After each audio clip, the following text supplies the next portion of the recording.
नमस्कार, आप देख रहे हैं देश न्यूज। मैं हूं आपके साथ सूरज पाठक और मैं हूं आपके साथ राजेश सक्सेना। हमारे खास कार्यक्रम बीच बहस में आप सभी का स्वागत है। बीच बहस में आज हम बात करने वाले हैं हंगामे की। दरअसल ये हंगामा इसलिए है क्योंकि हिंडनबर्ग की एक रिपोर्ट को लेकर के सियासत हो रही है। बात है आर्थिक नीति की, बात है आर्थिक क्षेत्र की, बात है बाजार की। बाजार में शांति है, लेकिन रिपोर्ट से क्रांति मची हुई है और ये क्रांति इसलिए है क्योंकि इस पर वार पलटवार भी शुरू हो गए हैं।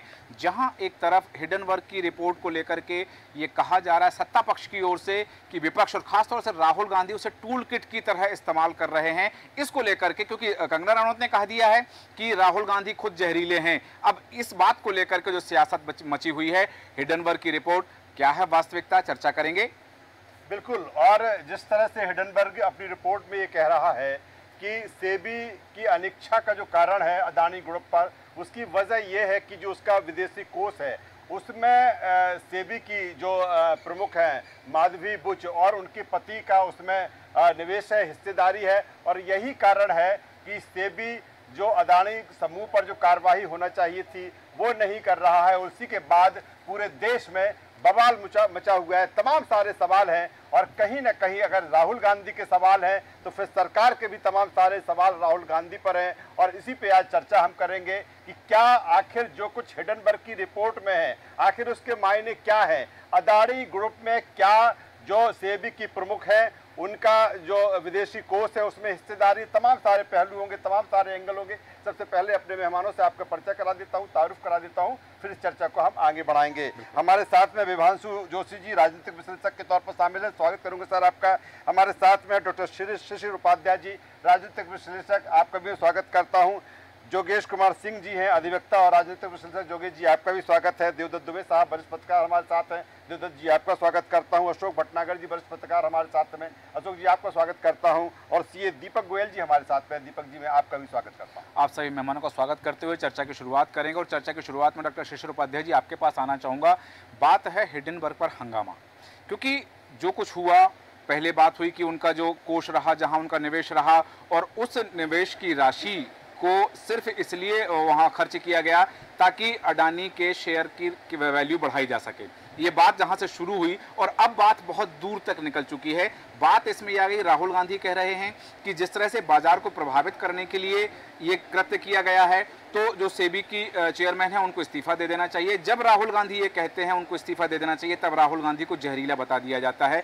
अब इस पर सियासत, आरोप प्रत्यारोप होने लगे। क्या वास्तव में बाजार की बात यदि हो रही है, अर्थ की बात यदि हो रही है, सेबी की बात यदि हो रही है, हिंडनबर्ग की रिपोर्ट की बात हो रही है, तो उसमें सत्ता पक्ष और विपक्ष इस पर सियासत करना चाहिए उनको? देखिए, देश की बात है ये, और देश में अगर कोई बड़ा घटनाक्रम होता है, ऐसा आरोप है लोगों का, विपक्ष का आरोप है कि बीच में एक बहुत बड़ा तूफान आया था, शेयर बाजार में बहुत बड़ा उठापटक हुई थी और उसमें करोड़ों लोगों को उसका नुकसान हुआ था। और उस पर कहीं ना कहीं ऐसा माना जाता था कि अडानी की भूमिका थी, क्योंकि उस समय भी हिंडनबर्ग ने जो आरोप लगाया था और उसके बाद इस मामले पर सरकार ने अपनी चुप्पी साधी हुई थी। आज सरकार में बैठे जिस तरीके से फिर से एक बार हिंडनबर्ग का ये मामला उठा है और सेबी की चेयरमैन के ऊपर उंगली उठी है, तो इसमें हमारी वित्त मंत्री, माननीय वित्त मंत्री जी को इसमें अपनी तरफ से स्पष्ट कर देना चाहिए, क्योंकि सरकार का मुख्य अगर वो सेबी की, वो भी सेबी को भी देखते हैं, तो उनकी तरफ से स्पष्ट हो जाए। विपक्ष का काम तो आरोप लगाना है। देखिए, क्योंकि सत्ताधारी दल इस पूरे मामले में अभी तक चुप्पी साधे हुए है और राहुल गांधी को ऐसा लगता है कि एक अच्छा मुद्दा मिला है और इस पर हमको बात करना चाहिए, लेकिन चुप्पी से कहीं ना कहीं कंगना रनौत कोई विशेषज्ञ नहीं है इसकी। वो जहरीला कह दें या किसी को मीठा कह दें या किसी को खट्टा कह दें, इससे फर्क नहीं पड़ता है। लेकिन विपक्ष के नेता ने अगर आरोप लगाया है तो सत्ताधारी दल को उसका सामने आकर जवाब देना चाहिए। दूसरी बात पाठक जी, एक और सूरज जी, जो समझ में आती है कि सत्ताधारी दल और विपक्ष सह और मात का खेल खेलता रहता है। ये आंकड़ों की बाजीगरी होती है। इसके पहले आपने देखा है, हम आप कई बार चर्चा करते हैं, उसमें इस बात की समय हमेशा ये जो मुद्दा आता है कि नहीं नहीं, आंकड़ों में हम बहुत आगे हैं, हमने ऐसा कर दिया, आंकड़े में ये पब्लिक नहीं समझ पा रही, आंकड़े में। लेकिन ऐसे मुद्दों पर पब्लिक को सीधा, अगर उनकी सिर्फ उन्हें ये समझ में आ रहा है कि इसमें सरकार ने बेईमानी की है, सरकार से जुड़े हुए लोगों ने बेईमानी की है। और अभी कुछ दिन पहले आपको याद होगा यूपीएससी के चेयरमैन पर आरोप लगे, और जब आरोप लगे तो उन्होंने बड़ी शालीनता के साथ रिजाइन करके छोड़ के चले गए। उनका लंबा कार्यकाल था। तो अगर ऐसी कोई परिस्थिति है, उनको रिजाइन करने के लिए सरकार से अंदर की तरफ से कोई सहमति बनी होगी, और अगर आज सेबी की चेयरमैन के ऊपर उंगली उठ रही है तो इसको स्पष्ट उन्होंने इतना बार एक बयान दिया है कि ये मेरी छवि खराब करने की कोशिश की जा रही है। इससे छवि खराब नहीं, लेकिन जो करोड़ों अरबों लोगों की, जो देश के लोगों की जो भावनाएं हैं, जो सरकार पर विश्वास करते हैं, उन पर कहीं ना कहीं प्रश्न चिन्ह लगा है, और कोशिश करना होगी कि उस पर कम से कम जो एक संशय के बादल है उसको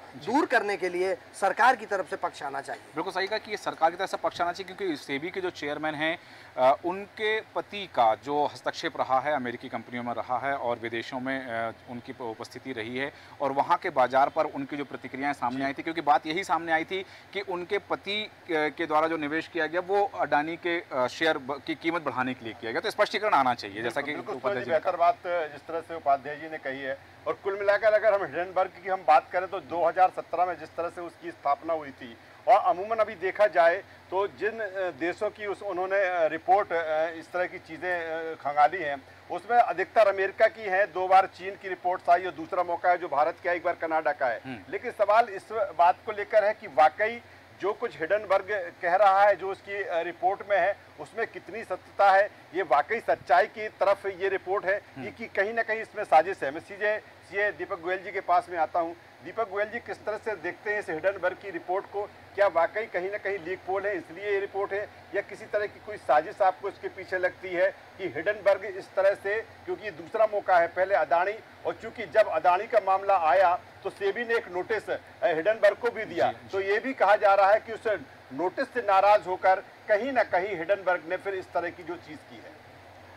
देखिए, हिंडनबर्ग एक रिसर्चर ऑर्गेनाइजेशन है, और हमें पहले ये समझना पड़ेगा कि 2017 में एक ऑर्गेनाइजेशन आती है, आज उसका स्ट्रक्चर इतना बड़ा अचानक कैसे हो गया। दूसरा, जब उन्होंने पहली बार अडानी के ऊपर ब्लेम लगाया था, उसके बाद उन्होंने खुद डिक्लेयर करा कि हमने हैवीली अडानी के शेयर्स में शॉर्ट सेल करा है। यानी आप शेयर्स को बड़े प्राइजेस पे बेच रहे हो और फिर बोल रहे हो कि हमने शॉर्ट सेल करा है और इससे हमें प्रॉफिट होगा, इसलिए हमने ये रिपोर्ट दी है। वो रिपोर्ट आने के बाद ऑनरेबल जजेस की एक कमेटी निगरानी में उसकी पूरी इन्वेस्टिगेशन हुई, कुछ नहीं मिला। लेकिन जो 1200 करोड़ पब्लिक के डूब गए, और जो हिंडनबर्ग्स और दूसरी जो उस जैसी कंपनियों ने जो हैवी प्रॉफिट कमाया, वो ये कहते हैं कि $4 मिलियन हमने केवल कमाए। $4 मिलियन यानी करीब करीब 32-35 करोड़ रुपए होता है। प्लस उनकी जो एसोसिएट कंपनीज ने कमाया, उसका तो उन्होंने कोई डिस्क्लोजर नहीं दिया। तो वेदर दिस रिपोर्ट्स, यानी ये देखने की चीज़ है कि क्या ये रिपोर्ट्स जो आती हैं, इसके पीछे मोटिव डाइवर्टेड तो नहीं है।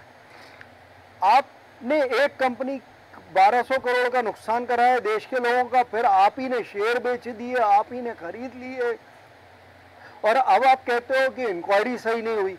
भाई, इंडियन इंक्वायरी सिस्टम में पूरी जुडिशरी है, पूरा इन्वेस्टिगेशन मेथड है, आप अपने खुद के लेवल पे कितना ट्रांसपेरेंट हो।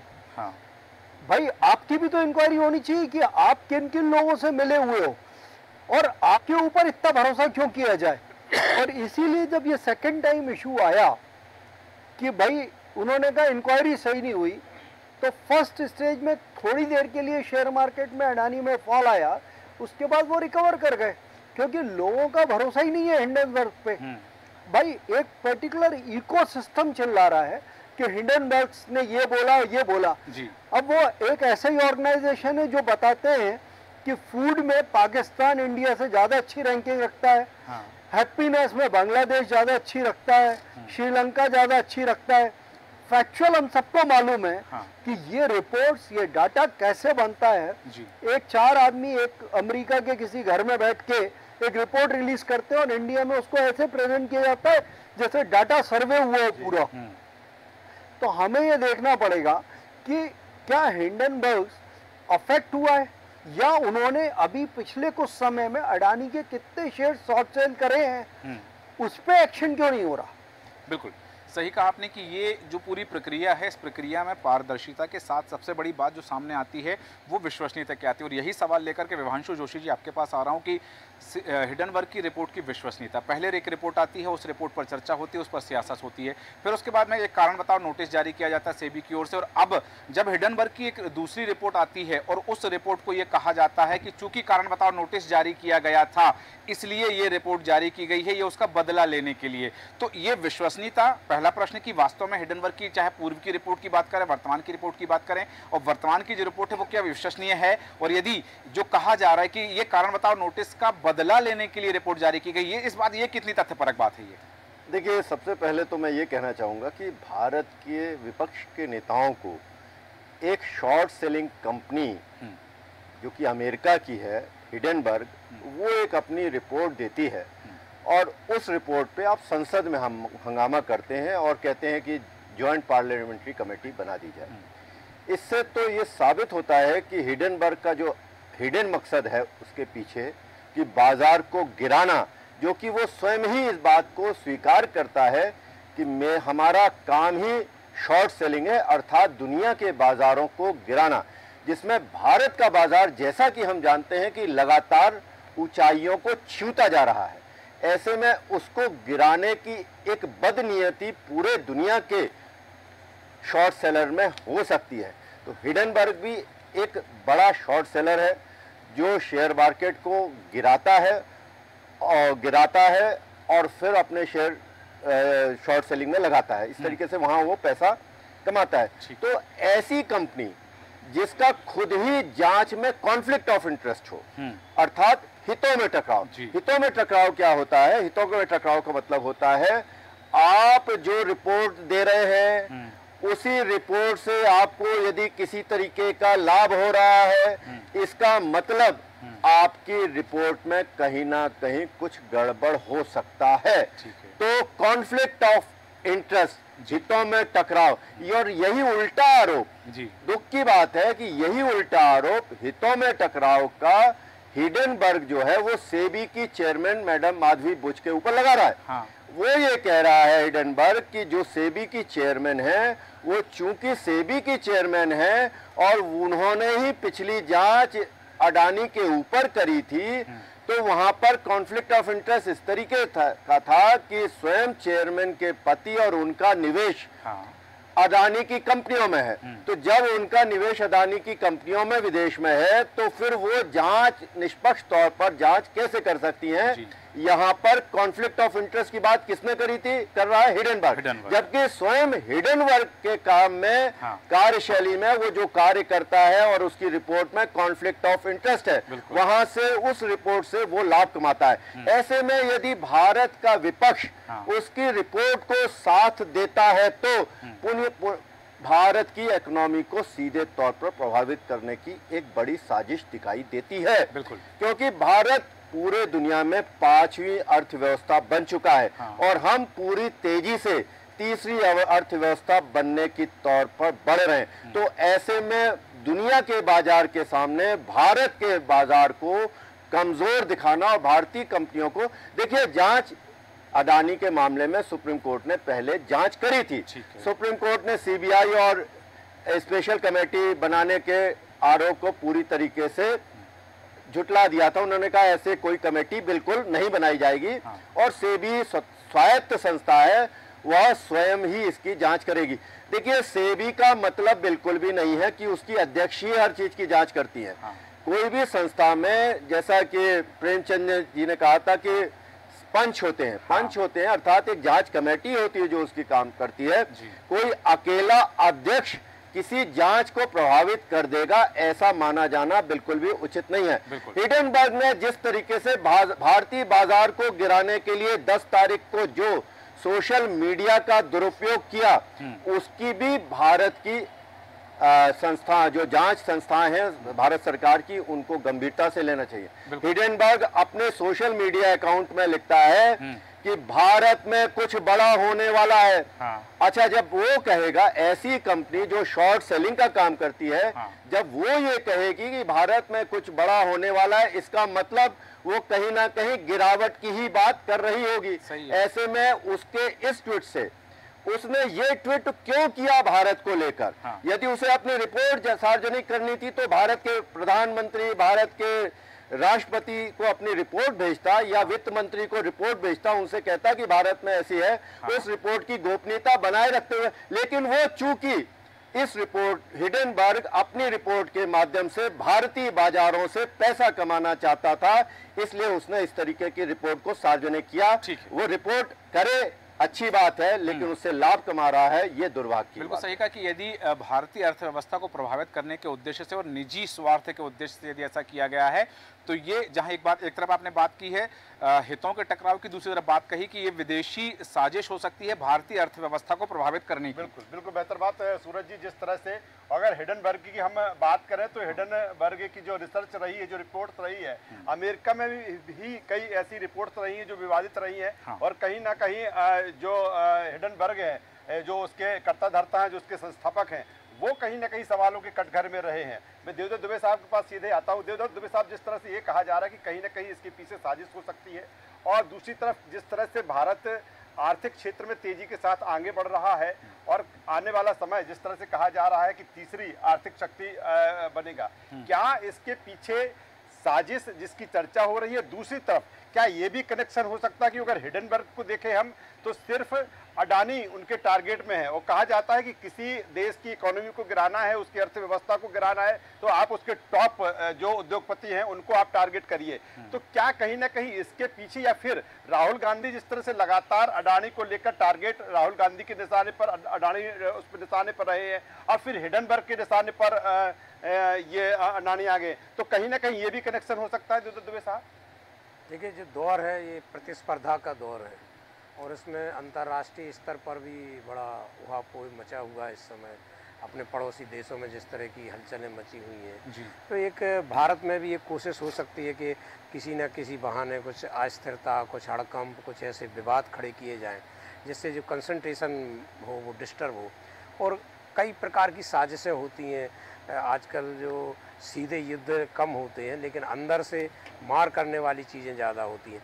मुझे लगता है कि सेबी हमारी नियामक संस्था है जो इसको एक्सचेंज को, दलालों को, इन सबको नियंत्रित या जिनके पास नज़र रखती है, तो उसकी रिपोर्ट को हमें देखना चाहिए और जो जिम्मेदार लोग हैं उनको स्थिति स्पष्ट कर देना चाहिए। क्योंकि जिस तरह से हड़कंप मच गया है, जिस तरह से हिडेनबर्ग कह रहा है, उसके आधार पर तो पूरे देश में हलचल मच गई है। आज हम सब भी यहाँ चर्चा कर रहे हैं, तो इसमें जिम्मेदार लोगों को आगे आके इसमें स्थिति स्पष्ट करना चाहिए कि आखिर ये षड्यंत्र का हिस्सा है, इसमें वास्तविकता क्या है।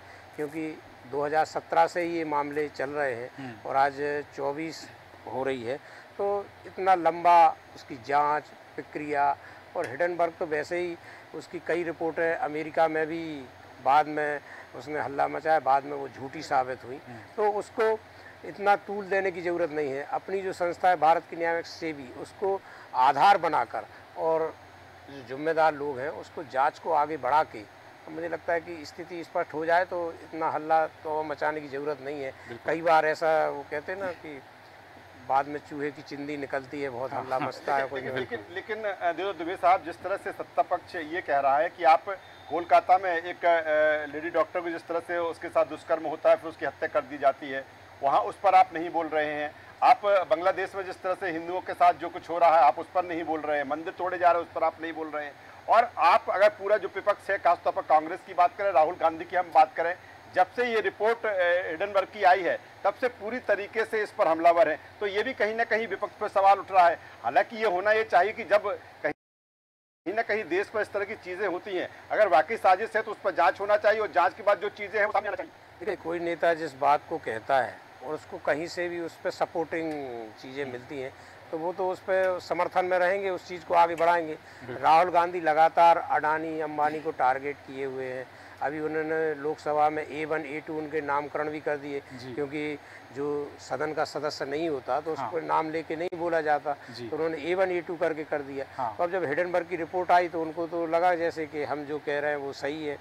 तो ये तो जो प्रतिस्पर्धा, मैंने पहले कहा किस तरह की प्रतिस्पर्धा है कि जिसमें जहाँ से भी गुंजाइश मिलती है लोग अपने तर्क को बढ़ाने के लिए, अपनी बात को सही साबित करने के लिए आगे बढ़ते हैं। लेकिन देश के जिम्मेदार लोगों को समझना चाहिए कि देश का हित किस में है, ये बिल्कुल, हलचल ना बेहतर हो, बात ये कर विवाद रहे ना हैं हो। दुबे साहब के देश के जिम्मेदारों को समझना चाहिए, लेकिन ये भी बड़ा सवाल है कि जो देश के जिम्मेदार है वाकई वो उस चीज़ को समझ भी पा रहे हैं कि नहीं समझ पा रहे हैं। बिल्कुल सही कहा आपने कि जैसे कि बात आई कि जो देश के जिम्मेदार लोग हैं उन्हें इस पर विमर्श करना चाहिए, विचार करना चाहिए और उसके बाद में जो तर्कयुक्त बात है वो जनता के सामने आना चाहिए, क्योंकि जनता के सामने जो चीज़ें आती हैं जनता केवल उन चीज़ों पर भरोसा कर, जैसा कि बात हुई विभांशु जोशी जी ने कहा कि सोशल मीडिया पर जिस तरह से वो चलाया गया, जिस तरह से उसमें लिखा गया कि भारत में कुछ बड़ा होने वाला है, तो कहीं ना कहीं लगता है कि ये केवल और केवल रिपोर्ट सार्वजनिक करना नहीं था, इसके पीछे कोई साजिश हो सकती थी। जोगेश कुमार सिंह जी, आपके पास आ रहा हूं सीधा यही सवाल लेकर, क्या ये भारत के खिलाफ साजिश है, और है तो क्या राहुल गांधी इस साजिश का हिस्सा हैं?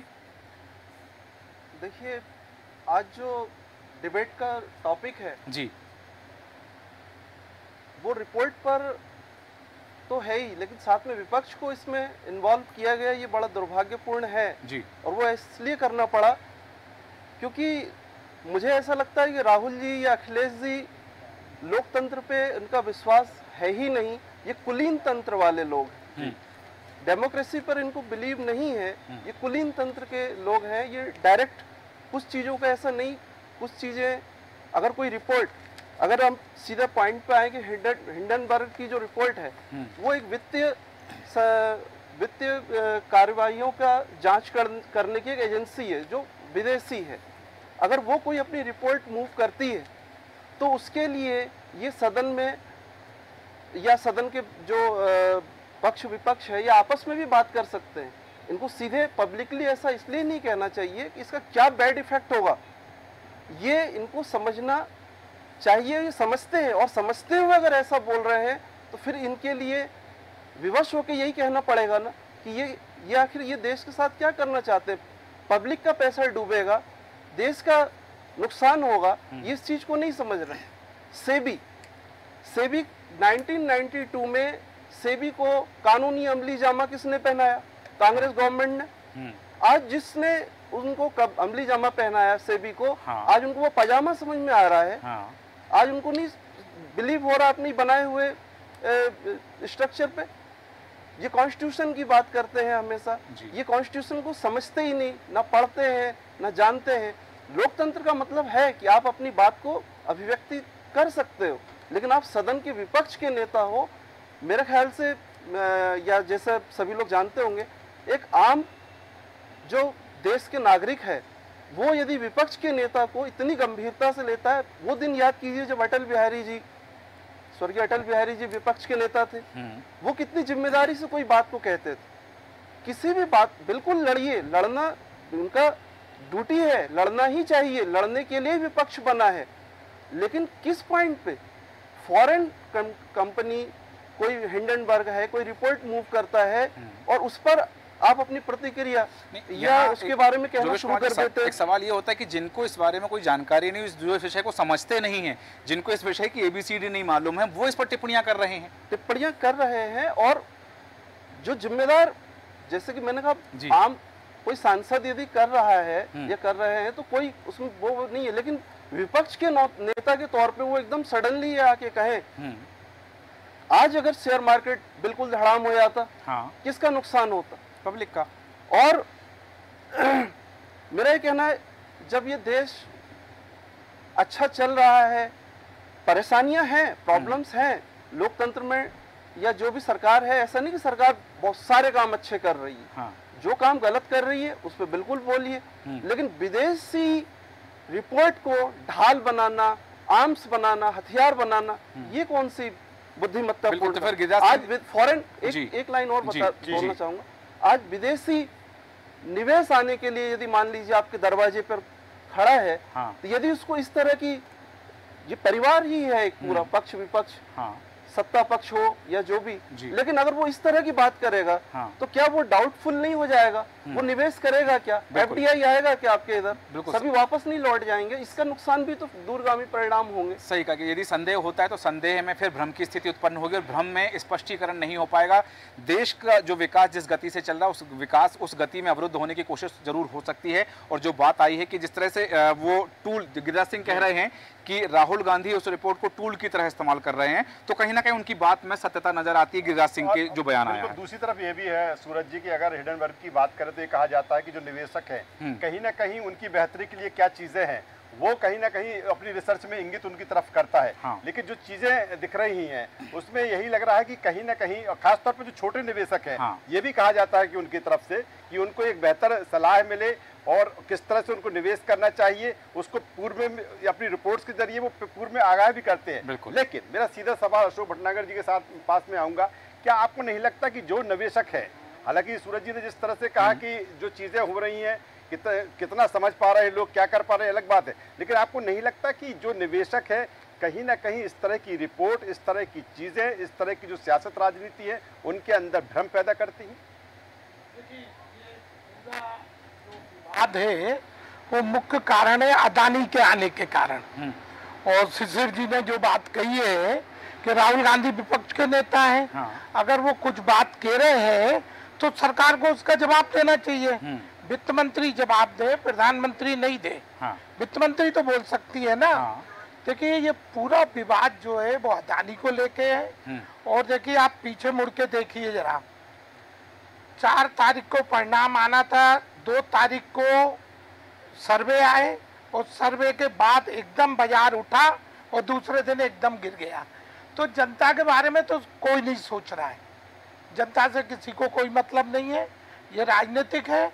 और मुख्य जो मुद्दा हुआ है, अगर अदानी के और सत्ताधारी के संबंध कैसे हैं ये किसी से छुपे नहीं है।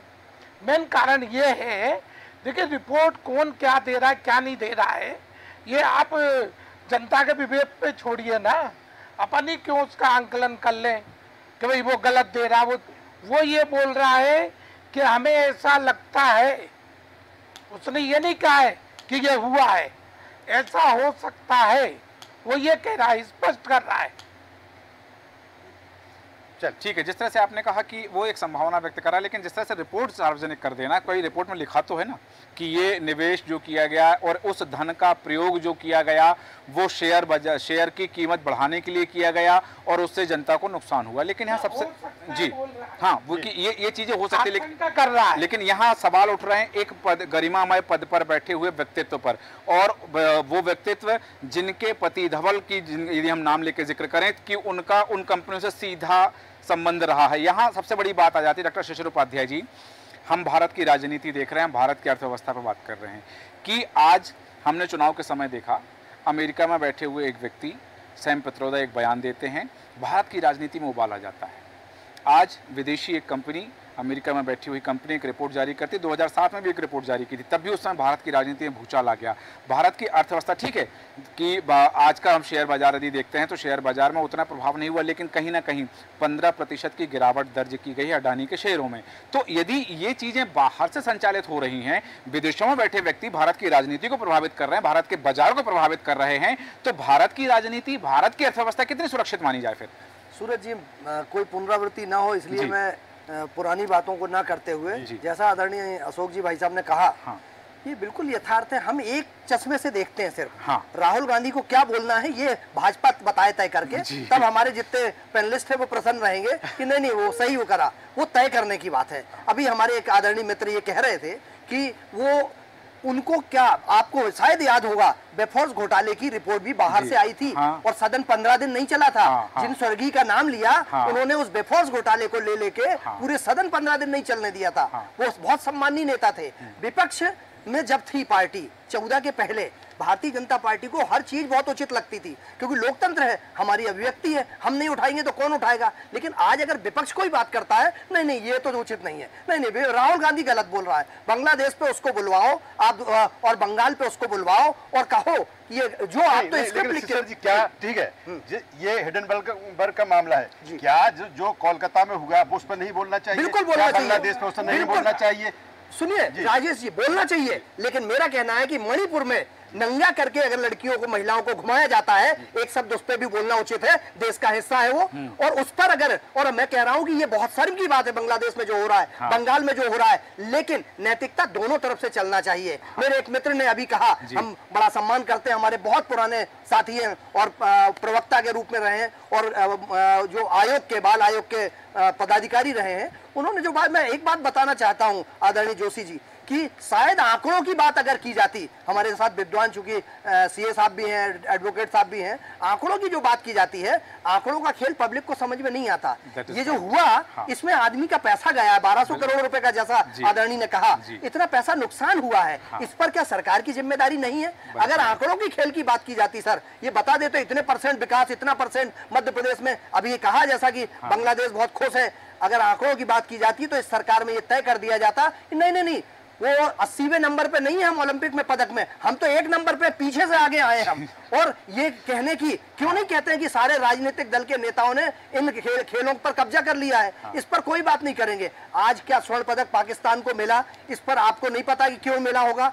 अगर दूसरे छोटे छोटे जिनकी 2 करोड़ 3 करोड़ 5 करोड़ आबादी थी, 10-10 20-20 स्वर्ण पदक लिए उन्होंने, हर खेल में बहुत आगे, इस पर हम बात नहीं कर। आंकड़ेबाजी में अगर होता तो हमारे मित्र के तरफ से, सरकार की तरफ से आ गया होता कि नहीं आंकड़े में हम बहुत अच्छे हैं, वो तो हमें सिर्फ कोशिश करके हरा दिया गया। और उसमें भी राहुल गांधी का नाम लेना या अखिलेश का नाम ले लेना चाहिए था कि वो उसकी वजह से उसका गोल्ड नहीं लगा, वो कौन था भाला फेंकने वाला। तो ये इस पर, इससे दूर हटना, हम देश के लोग हैं, हमें देश की बात करना चाहिए, निष्पक्षता से बात करना चाहिए, कहाँ किसकी कमी है उस पर डिस्कशन। अगर हम डिस्कशन नहीं करेंगे, आज अगर जिस तरीके की बात चल रही है कि हमें इस मुद्दे पर बहस ही नहीं करना चाहिए था, क्यों नहीं करना चाहिए था? आज सरकार की जिम्मेदारी नहीं है, 2017 के बाद उसके खिलाफ कोर्ट क्यों नहीं गए, उसके खिलाफ मानहानि का मुकदमा क्यों दायर नहीं किया, उसके खिलाफ FIR क्यों नहीं दर्ज की? कानूनी कार्रवाई न करते हुए सिर्फ इसमें राजनीति करना, इससे आम आदमी का नुकसान होता है और बाजार गिरे या हो, अडानी अंबानी का कुछ नहीं होना, ये होगा एक आम आदमी का जो 1 लाख 2 लाख रुपए लगाता है, जो 100-200 शेयर खरीदता है। तो इस पर सरकार को गंभीरता से सोचना चाहिए। तो क्या यदि हम सियासी चश्मे से देखें कि जिस तरह से हर बार होता है कि कहीं किसी की त्रुटि नजर आती है, भले ही वो बाद में वो सफाई पेश करके और सारी चीजें करके दोष मुक्त हो जाए, लेकिन नैतिकता के आधार पर माधुरी बुच को इस्तीफा दे देना चाहिए? देखिए, अगर उचित है सरकार का निर्णय कि मेरे ऊपर उंगली उठी है, इस देश में एक नैतिकता की बात करने वाले, उसको कोई बात नहीं करता है। एक हवाई रेल दुर्घटना हुई थी और उस मंत्री ने अपने पद से इस्तीफा दे दिया था। आज आप रोज देखिए कितनी रेलवे दुर्घटनाएं हो रही हैं, क्या क्या नहीं हो रहा है, लेकिन अब नैतिकता बची नहीं है। इस पर बात करेंगे, नहीं वो तो कोई उस मंत्री की जिम्मेदारी थोड़ी है, ये कहा जाएगा। लेकिन सरकार है और सरकार को इस पर सामने आना चाहिए, सरकार को अपनी बात रखना चाहिए, तभी जनता, इस 140 करोड़ जनता के मन से संशय दूर। उसने, वो विरोधी है, वो अमेरिका में बैठ के देश के खिलाफ षड्यंत्र कर रही है वो संस्था, और अगर वो षड्यंत्र कर रही है तो उसका जवाब राहुल गांधी नहीं देंगे, अखिलेश नहीं देंगे, उसका जवाब सरकार देगी। और पब्लिक को तभी भरोसा होगा जब हमारे देश के सत्ताधारी दल के माननीय मंत्री लोग इस पर अपना पक्ष रखेंगे। बिल्कुल सही कहा आपने, इस पर यहाँ बिल्कुल सही कहा, जैसे कि उपाध्याय जी ने कहा, राजेश जी, की यहाँ बात है, विपक्ष का काम है सरकार की खामियां गिनाना, और विपक्ष का धर्म है ये कि जनता के हित में सरकार काम करे। यदि कहीं कोई खामियां हैं तो उन खामियों की तरफ विपक्ष का ध्यान दिलाना। ठीक है, राहुल गांधी ने जो बात कही वो अपनी जगह थी कि भाई ये चीज है, और यदि वो इस्तीफे की मांग करे तो नैतिकता के आधार पर करे। हालांकि उपाध्याय जी ने कहा कि राजनीति और सुचिता और नैतिकता तो अब रह नहीं गई है, लेकिन इन सबके बावजूद भी ये बात जरूर आ जाती है कि यदि सरकार, क्योंकि सरकार है, केंद्र सरकार है, पूरा देश संचालित करती है, देश में योजना संचालित करती है, तो यहाँ एक बात जरूर आती है कि यदि वो गलत है। जी, एक और अभी एक नेताजी का बयान आया था कि इस पर राजनीति कर रहे हैं, लाशों पर राजनीति कर रहे हैं, मणिपुर की बात करते हैं, तो क्या बंगाल की किसी डॉक्टर के साथ जो कुछ हुआ है वो एक अपराध हुआ है और उस पर कार्रवाई हो रही है, तो क्या उस पर राजनीति नहीं कर रहे हैं बयान दे के उस महिला डॉक्टर के खिलाफ या जिसके खिलाफ भी? तो राजनीति लाशों पर नहीं, देश पर करना चाहिए, देश की अच्छाई पर करना चाहिए। बिल्कुल, यहाँ ये सियासत का मुद्दा नहीं, जहाँ देश की विकास की गति यदि प्रभावित हो रही तो वहाँ सियासत नहीं होना चाहिए। बिल्कुल, दीपक गोयल जी के पास में आता हूँ, चार्टर्ड अकाउंटेंट दीपक गोयल जी हमारे साथ में। दीपक जी, जिस तरह से हमारे वरिष्ठ पत्रकार, राजनीतिक विश्लेषक शिशिर उपाध्याय जी जिस तरह से कह रहे हैं कि कहीं ना कहीं कोई चीजें हैं, तो जब धुआं उठता है तो आग तो कहीं ना कहीं किसी रूप में वहां पर लगी हुई है, क्या इस एंगल पर भी सरकार को देखना चाहिए? अगर जब इस तरह की चीजें हिडनबर्ग कर रहा है, ये दूसरा मौका है, तो कहीं ना कहीं हिडनबर्ग पर अगर चीजें गलत हैं, जिस तरह से बयान आए हैं, तो हिडनबर्ग पर कोई ना कोई केस दायर होना चाहिए, या फिर ये जांच का विषय है कि सरकार इसमें आगे आए और इसमें कहां पर किस तरह की लीक पोल हो, उस दिशा में वो काम करे? देखिए बोलना बहुत आसान होता है। हिडनबर्ग एक फॉरेन की एसोसिएशन है। हम ये बोल रहे हैं हमारी जितनी जांच एजेंसियां हैं वो सब गलत हैं, और हिडनबर्ग जो बोलता है कि मेरे को शक है, वो सही है। अब अगर हिडनबर्ग बोल दे कि सुप्रीम कोर्ट के चीफ जस्टिस पे मेरे को शक है, तो आपके हिसाब से चीफ जस्टिस को इस्तीफा दे देना चाहिए। सीबीआई का हेड पे मेरे को शक है, वो उससे मिला हुआ है, तो फिर इस्तीफा दे देना चाहिए। कल प्रधानमंत्री के बारे में कुछ बोला जाए तो इस्तीफा दे देना चाहिए। क्या यानी ये मेरे हिसाब से टेक्निकली हिडनबर्ग को इतना बड़ा हमारे देश के कुछ लोगों ने बना दिया। हमें जरूरत तो ये चीज इस चीज की है कि हमें ये एनालाइज करें कि आखिर ऐसा कौन सा कनेक्शन है जो लोग हिडनबर्ग के ऊपर भरोसा कर रहे हैं या हिडनबर्ग को प्रमोट कर रहे हैं, या जिन लोग देखिए शेयर मार्केट में price up and down fluctuations होते हैं। ऐसा नहीं कि 1200 करोड़ रुपए का नुकसान हो गया, ये किसी का चला गया या किसी का आ गया, ये मोमेंटम है। आप 10 तारीख को अगर आप डाल रहे हो कि कुछ बड़ा होने वाला है, इसका मतलब कि इंडियन मार्केट में बहुत बड़ी शॉर्ट सेल करी गई है डिफरेंट एंगल्स पे। आज सेबी बहुत ज्यादा स्ट्रांग है, और सेबी का जो कंट्रोल्स हैं या ईडी सीबीआई जो पैनी स्टॉक कन्वर्जन या फॉरेन फंडिंग थी उनको कंट्रोल कर रहे हैं। तो जब कंट्रोल होता है तो एक अगेंस्ट टू कंट्री डेवलपमेंट इस तरीके की चीजें आती हैं।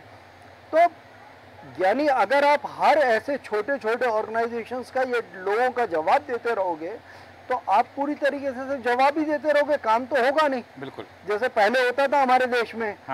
हम इसकी भर्त्सना करते हैं, हम ये करते हैं, हम वो करते हैं। आज आप अगर एक्शंस को एनालाइज करें, बात बांग्लादेश की हो रही है।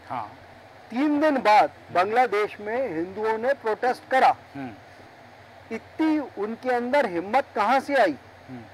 हमें सोचना चाहिए, एक्शंस हो रहे हैं, लेकिन कुछ चीजें राजनीति में बोली नहीं जाती हैं, करी जाती हैं। मेरा अपना ओपिनियन ये है, ओपिनियन डिफर करता है, लेकिन यानी ऐसी ऑर्गेनाइजेशंस को भाई उनको कोर्ट में नहीं किया, अमेरिका की कंपनियां, आप कैसे उस पर लीगल एक्शन ले लोगे? भाई उसने मेल डाला, आपको ज्यादा है, आप उसका ईमेल ब्लॉक कर दो। आपके पास राइट क्या है? आपने बोल तो दिया, भाई आपके लोगों ने क्यों भरोसा करा? अब कल को उन्होंने बोला कि खटाखट योजना में 8,500 आएंगे, आपने जेल में डाल दिया क्या राहुल गांधी को? आप नहीं डाल सकते भाई, क्योंकि हमारे यहाँ झूठ बोलना क्राइम नहीं है। ठीक है, प्रॉब्लम ठीक है। बीच में बोल रहा हूँ, अगर एक बयान सरकार की तरफ से वित्त मंत्री या वित्त सेक्रेटरी या किसी की तरफ से आ जाता तो फिर ये बात वहीं खत्म हो जाती। सर टेक्निकली मेरा मानना ये नहीं देना चाहिए, क्योंकि अगर आप ऐसी चीजों पे बयान देने लगोगे तो आज एक पे दोगे तो 100 और देने पड़ेंगे। तो हम और आप जो चर्चा कर रहे हैं वही गलत कर रहे हैं। नहीं देखिए, हम लोगों को ये बता रहे हैं कि ये जो रिपोर्ट्स आ रही हैं ये अगेंस्ट टू कंट्री है। देखिए वो तो बोल ही रही है, सरकार बोले ना, सरकार बोले। देखिए हिंडनबर्ग की पूरी जांच हो चुकी है, उसकी प्रीवियस कंप्लेंट की जांच सुप्रीम कोर्ट के ऑर्डर पे हुई है। Each and every person knows की एक फ्रॉड कंपनी है जो पैसा कमाने के लिए शेयर मार्केट को गिराती है। ठीक है, आपकी बात है कि ये फ्रॉड कंपनी है। विवांशु जोशी जी, फ्रॉड कंपनी की रिपोर्ट पर विपक्ष के नेता का बयान, सरकार पर आपत्ति। मैं तो इसे बहुत बातों को दुर्भाग्यपूर्ण मानूंगा, और साथ में अपने पैनलिस्ट की भी बात को बड़ा दुर्भाग्यपूर्ण मानूंगा कि हमें आज आज़ादी के अमृत काल में अपनी जांच एजेंसियों पर भरोसा नहीं है, और हम वही पुरानी गुलामी की मानसिकता के तहत विदेशी संस्थाओं के, जो कि जिनका एक बहुत बड़ा हिडन एजेंडा है, उनकी रिपोर्ट्स पर ये कहें कि सेबी के अध्यक्ष इस्तीफा दे दें, भारत के वित्त मंत्री बयान दे दें। भाई हमारे भारत की जांच एजेंसियां बनाई किस लिए गई हैं? हमारा इतना बड़ा सेफ स्ट्रक्चर क्यों है? आजादी के अमृत काल में भी क्या हम इतने सक्षम नहीं हुए? आज देश न्यूज जैसा इतना बड़ा चैनल पूरे देश में काम कर रहा है और स्वतंत्र रूप में अपनी बातें रख रहा है, क्या ये नहीं है? तो एक ऐसी संस्था हिडनबर्ग, जिसका उसका क्या हिडन एजेंडा है वो बहुत जरूरी है समझना। जैसे हमारे साथी सीए ने बताया, उसे हमें समझना होगा। सर तारीख पे तारीख समझिए, जैसा गोयल जी ने कहा कि ये अगेंस्ट टू कंट्री है। आप सुनिए तो मैं क्या कह रहा हूँ, तारीख पे तारीख देखिए।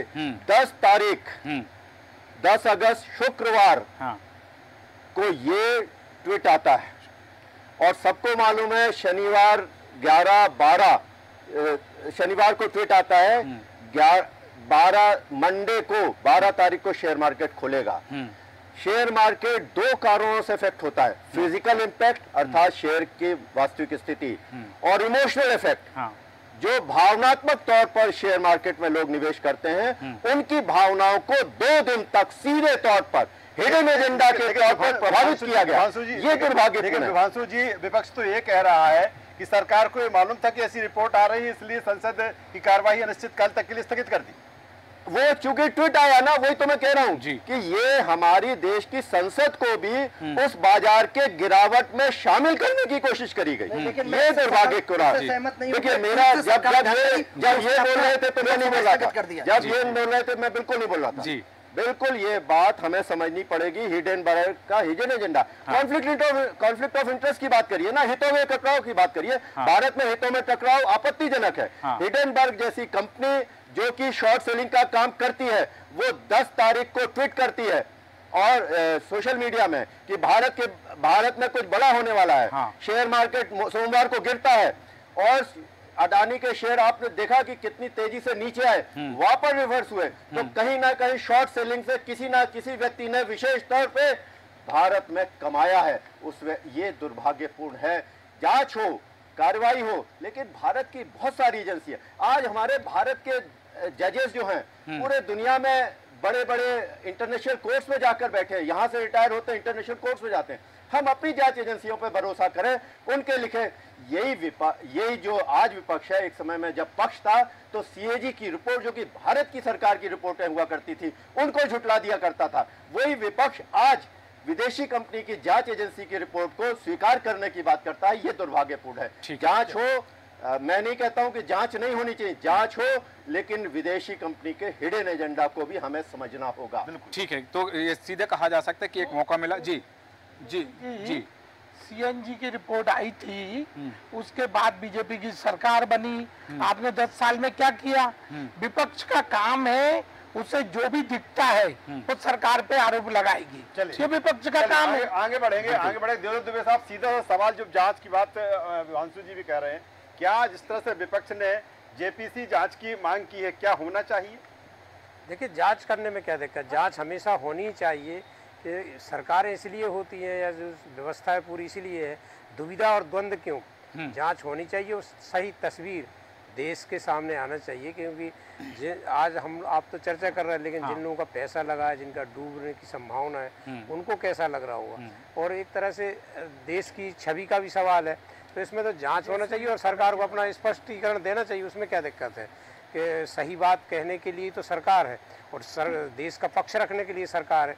तो इस पर वाकई में एक वक्तव्य आना चाहिए, पूरी स्थिति स्पष्ट होना चाहिए, दुविधा और द्वंद्व खत्म होना चाहिए।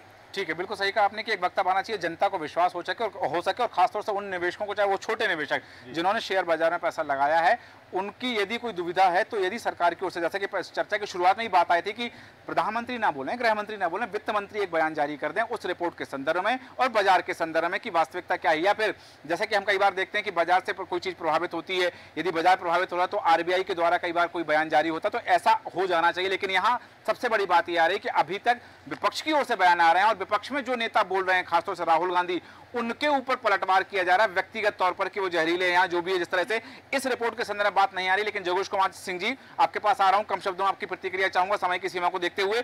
वास्तव में देश ऐसे ही चलता है, देश की अर्थव्यवस्था ऐसे ही चलती है, या फिर जिस तरह से देखा जा रहा है कि सब कठपुतली के नुमा है, कोई और इनको संचालित कर रहा है?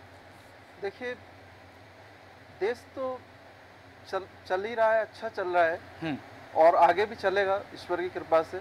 लेकिन विपक्ष के लिए ऐसा नहीं है कि हम कोई मन बनाकर कोई चीज बोलते हैं। उनको बोलना इसलिए जरूरी है, जैसा कि भी आदरणीय उपाध्याय जी ने अटल जी का के लिए बोला, बोफोर्स कांड का, बोफोर्स कांड या उसके बाद राफेल का जो मैटर रहा, ये चीजें पब्लिक को डायरेक्ट इफेक्ट उस तरह से नहीं करती। पब्लिक के पॉकेट से पैसा निकल के गायब हो जा रहा है, जैसे साइबर क्राइम होता है, उस तरीके से ये लोगों के पैसे चले जाएंगे। आखिर ये लोकतंत्र किसके लिए है? उपाध्याय जी सही कह रहे हैं कि मैं कहूंगा वो राहुल जी को नहीं बोलना है, अखिलेश जी को नहीं बोलना है। और मैंने जो भी शब्द बोला है कुलीन तंत्र, वो इसलिए बोला है कि वो कुलीन मतलब ही यही होता है जैसे कि ब्रिटेन में चलता है, उसको पॉलिटिकल साइंस के हिसाब से बोल रहा हूँ मैं। कुलीन मतलब ये नहीं कि वो बहुत अच्छे संस्कारवान है, कुलीन मतलब ये कि वो पॉलिटिकल साइंस जो पढ़े हैं वो जानते हैं मैं क्या कहना चाह रहा हूँ। वो लोकतंत्र पर बिलीव नहीं करते, उनका डीएनए, उनकी आत्मा नहीं मानती। बोफोर्स कांड के बाद जो भी जैसा हुआ उस पर कोई पब्लिक का ऐसा पॉकेट से पैसा नहीं गया, ना राफेल में गया। राफेल के बाद तो पब्लिक ने उल्टा और जैसा वोट देना था वो दे दिया। अभी बात एफडीआई की है, विदेशी इन्वेस्टमेंट। जब ग्लोबलाइजेशन हुआ, ये सारी चीजें कांग्रेस की बनाई हुई रोड मैप है, ब्लूप्रिंट कहिए इसको। चाहे नरसिम्हा राव जी हो, यही मनमोहन सिंह जी आदरणीय जो थे, ये वित्त मंत्री थे, इन्होंने एफडीआई का कॉन्सेप्ट लाया और पूरे देश ने। हम तो ये नहीं कह रहे थे कि इस देश में जैसे घर में ही रहेंगे, घर में उपजाएंगे, घर में ही खाएंगे। विदेशी निवेश आएगा और जब आने के लिए पूरे देश में घूम घूम कर मेहनत कर कर सरकार अपनी अच्छी छवि और ईमानदारी चीज बता रही है, तो न जाने क्यों अचानक विदेशी चीज पर उस तरह से बोलना। उसी के लिए मैंने कहा कि कई बातें पर्दे के सामने होती हैं, कई बातें पर्दे के पीछे भी होती है। बिल्कुल, इसमें कोई ऐसी बात नहीं है। मैंने सेबी क्या तो ये समझा जाए कि जिन पर हम चर्चा कर रहे हैं वो पर्दे के पीछे का सामने वाला एक हिस्सा है और तस्वीर का दूसरा जो कभी आना बाकी है। नहीं, मेरा कहने का मतलब है जिस तरह से प्रतिक्रिया तत्काल इसको एक मौका समझ के लपक लिया है, वो गलत लपक लिया है। ये इसीलिए मैंने कहा कि ये समाजवादी और ये लोग हुड़दंगबाजी केवल करते हैं, कोई बुद्धिजीवी वाला काम करना ही नहीं चाहते। बड़ा इसीलिए दुर्भाग्यपूर्ण है। विपक्ष मजबूत और अच्छा नहीं होगा। मिश्रा जी बोफोर्स की आपने बात करी कि उससे कोई फर्क नहीं पड़ा, सरकार चली गई, ना किसी ने तोप देखी और उसी तोप ने कारगिल का युद्ध जिताया। और आप बोल रहे हो उससे कोई फर्क नहीं पड़ा। अरे सरकार गई, पब्लिक अपने यहाँ की बहुत साइंसी देखती है, समझती है क्या रिपोर्ट आ रही है, क्या रिपोर्ट आ रही है, ये पब्लिक सब समझ रही है। अदानी क्या कर रहे हैं, अदानी को कौन सपोर्ट कर रहा है, ये भी पब्लिक देख रही है। बिल्कुल, ये मत कहिए आप बोफोर्स से किसको क्या फायदा, किसका क्या नुकसान। बहुत बड़ा नुकसान हुआ और देश की जनता को लगा।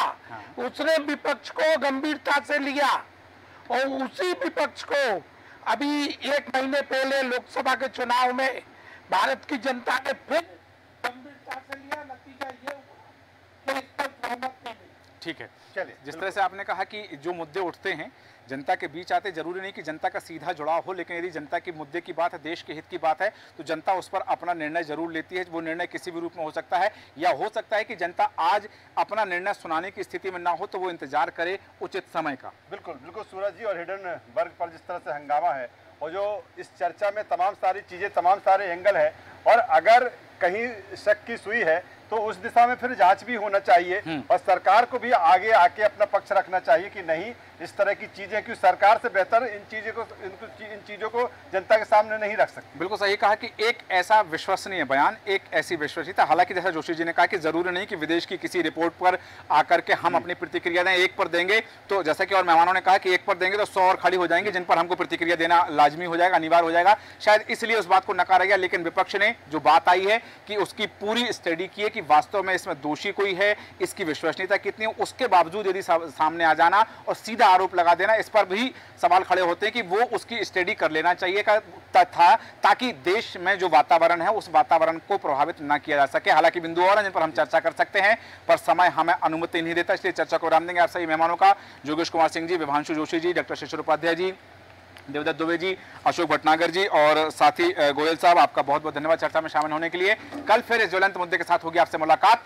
तब तक बने देश न्यूज के साथ। नमस्कार।